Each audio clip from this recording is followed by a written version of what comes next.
Welcome back. It is time to get crafty, and today we're doing a little stenciling project. Jennifer Ackerman-Haywood is here from the Grand Rapids Press and CraftSanity.com. She is here wielding weapons. Well, fabric weapons. Step out so they can see, because this is what we're working on. This is the cutest apron. Now, every time she's on our show, she's sporting a new apron she's made, and this is her latest. I think it's adorable. And I'll fully explain this later. Yes, we will get to that, because otherwise people are like, what in the world? I come in peace to talk about stenciling today.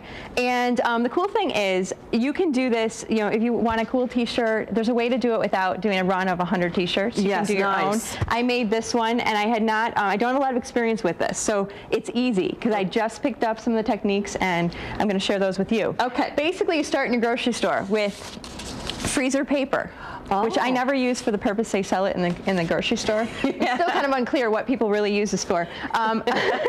What you do is you draw your little design. I drew a heart on here, just a basic heart, and then you take your X-Acto knife or your little craft blade and just have something, cut it out, you know, just.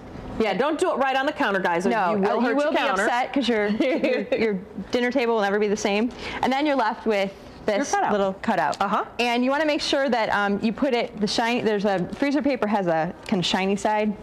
Put that shiny side down and iron it right onto, this is just a polyester, sheer polyester. You probably see it, it's used for curtains a lot. Yes. You know, and it's perfect for doing this stenciling project. And this is close to silk screening, but not exactly. So you just want to make sure that's on there pretty good. Yep. And then, we'll move along here. Okay. I've used, the next step is you basically, instead of having the silk screen, you're just going to use an embroidery hoop. Yes. And that makes it, you know, you want to have it taunt on there. And then you put it so it is, the paint can sit in here. As you can see, there's, you know, you want to have it so it's down in there. Okay, I'm starting to understand. Then you just take, you can take one of these brushes. Those little foam brushes, cheap brushes, very cheap, and just dab it on here. And if you want to, this artist I'm going to tell you about, Steven Rainey, who I'm writing about this weekend, he kind of gave me a tip here. If you want to feel like you're really silk screening, we get credit cards that we don't need all the time. Just make sure this doesn't fall into someone else's hands. Yes. And you can just kind of, you know, use that and scrape across the screen. And the thing that's kind of cool about when you make these prints is they're usually never perfect. Yeah, we're showing the overhead camera, so let's tilt it. So there, now they've got the shot. Look at that. But in its imperfection, it's absolutely beautiful. Yeah, and that's like, I made some of this, I printed on canvas.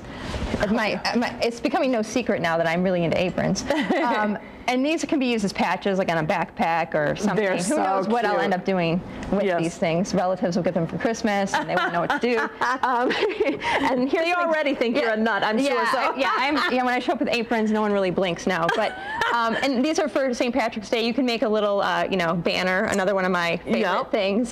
Or, you know, little patches you could sew on. These are just on fabric. I want to mention that if you're going to do this on fabric, there's a product called Textile Medium. And there's several different brands. You can add that to your regular acrylic paint, and it'll make it safe so you can wash it and it won't all wash off. Because if you just print like this, it's fine for paper, but if you do this, it will wash off in the wash. And you don't want that to happen. You'll be very upset with me. Yes. And hence, we get to the apron. We get to the apron. This is that process. The inspiration, well, this is going to be a regular silk screening process where you actually have, you know, do the full artistic, you know, have your silk screen, and they usually use mesh now. But you'll actually have, they're not using, when Steven Rainey makes his art, he does not use curtain shears. Curtain shears or embroidery hoops. But what he does, he's a really interesting artist because he's printing, he'll do silks, draws out guns, and he recently did a collection of a print run of 16 different kinds of guns and World War II era, and then he stuffed them all.